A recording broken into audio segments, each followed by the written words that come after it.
2. If you've been holding off upgrading to iPhone 8 because you really want an iPhone X, don't say goodbye to your current phone quite yet.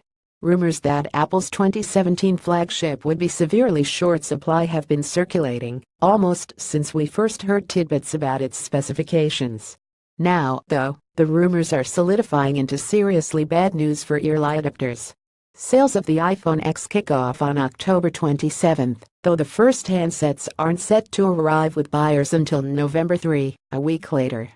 While the iPhone 8 and iPhone 8 Plus pre-order phase left many surprised, with the amount of stock still available for day one delivery compared to the usual shortages, the same is unlikely to be true for the iPhone X. Indeed, analysts are suggesting that supplies of the iPhone X will be constrained until 2018.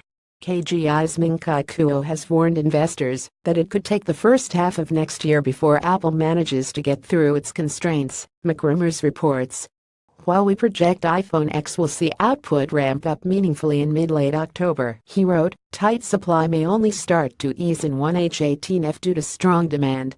Kuo is estimating demand at as many as 50 million phones, despite the premium price tag. Apple prompted controversy when it confirmed earlier this month that the iPhone X would start at $999, with a 256GB version even more expensive, at $1,149. Despite that, the Cupertino firm isn't expected to be short of buyers interested in the phone. More Apple iPhone X Hansen. That's because it brings some legitimately new technology to the iPhone lineup.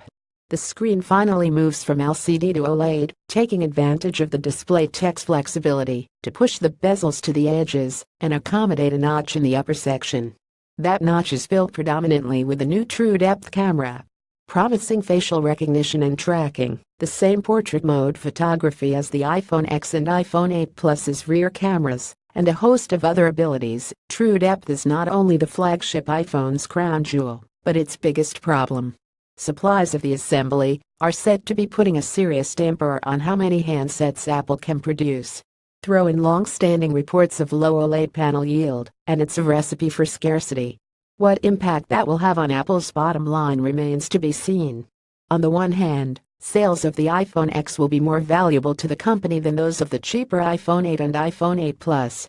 At the same time, there's a possibility that old buyers will simply skip an upgrade this time around, potentially also cautious about a device with so many firsts for Apple that there could well be issues in the new generation phone, since they'd have to wait so long to actually buy the iPhone X. That said, if you're interested in picking up an iPhone X sometime this year, the best advice echoes that of previous years. Set an alarm, get up early, and try to have your order in as soon as humanly possible after Apple opens pre-orders. If you don't, you may well face a delay of several months before you can get your hands on one.